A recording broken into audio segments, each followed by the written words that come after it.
So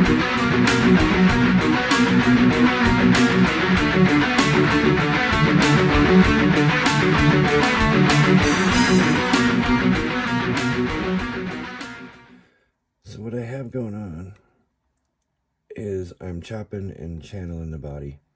And what I do is I use this Gundam scribing line stuff that I found on some Gundam hobby shop, like USA Gundam or one of those guys, but it's made by Display.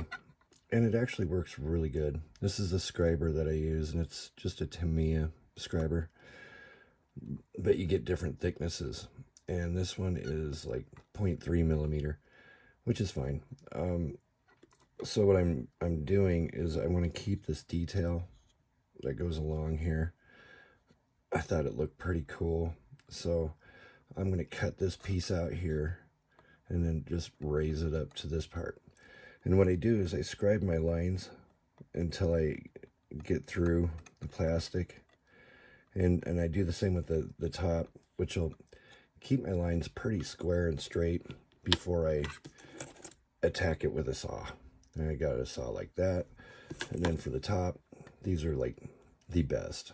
This is an old school X-Acto one. I've had this thing forever and it's still sharp.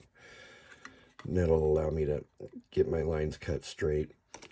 And then once I get my first cut, which is this one up here,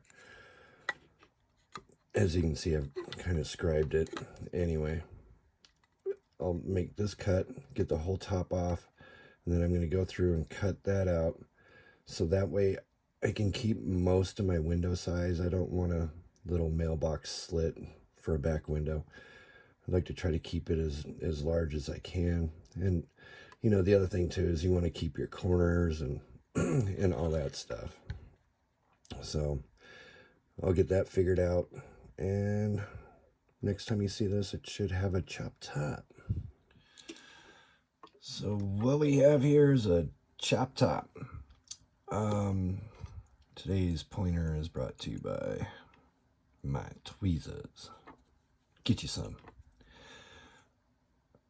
So go over the cuts. My thing that I really wanted to do was keep my door jambs in line, keep my windows in line, the curves, and then everything super flush on the pillars here. I've got the right curve going on, so that was a big deal too, because, you know, the whole top is rounded, so sanding that, I gotta be really careful and just kind of keep it going that way, just like you would when you're doing body work. Now it's not perfectly flush back here, so I'm going to focus on removing some material back here just to get that absolutely right. But for the most part, cuts were pretty clean. You can see that on this one here, I actually was at an angle like this instead of straight up and down, but I just went with it. Ended up with a little gap there, but you know, that's what Bondo's for. I love Bondo. I just want to use as little filler as possible, but I may put a little bit of plastic in there before I put filler over it, because it will crack. I did try to keep, see if I can get this to focus right, the drip rail, but I'm going to have to remove the drip rail, as you can see, and then I'll just take a piece of plastic and make a new drip rail out of some tiny little round stuff. Window shape is good, and then I did do the cut for the back window. Let's see if you can see it this way better. Down and across, ended up right above the body molding with just a little bit of space right there. So I thought that turned out pretty lucky, that I didn't go down into it, because I really cut it close. But see, I got a large back window still. It would have been like about that wide, and that would have looked weird. Channeled it and got it up, so I'm gonna finish doing this molding here and then finish it out, and that should be good for the top. The other thing I'm working on is, if you look at it with the frame on there, so you can get that set up, you have these gaps between the door and the frame that I need to fill in, and then I'm going to box it around the frame. Here's going to be the floor pan, and for it to sit level, it's going to be kind of like that. Oop, try that again. Maybe pretty, I'm not doing this very well.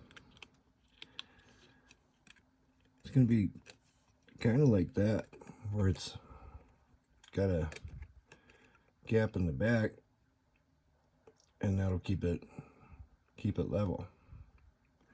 We have to go up just a little bit there, but I'll make body mounts, and with it being boxed in around the frame and that whole jazz, it should give me enough gluing points to get it really solid to where I can pick this thing up once it's glued together. And I think that's about it.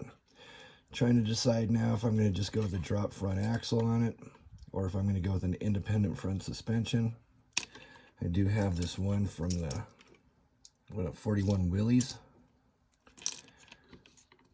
but getting the stance right. The center point of my spindles is basically at the top of the shock mounts, for how I want it to sit, because I want it as low as possible on a cool rake with big tires, big motor, chop top. I'll bob the front of this right there.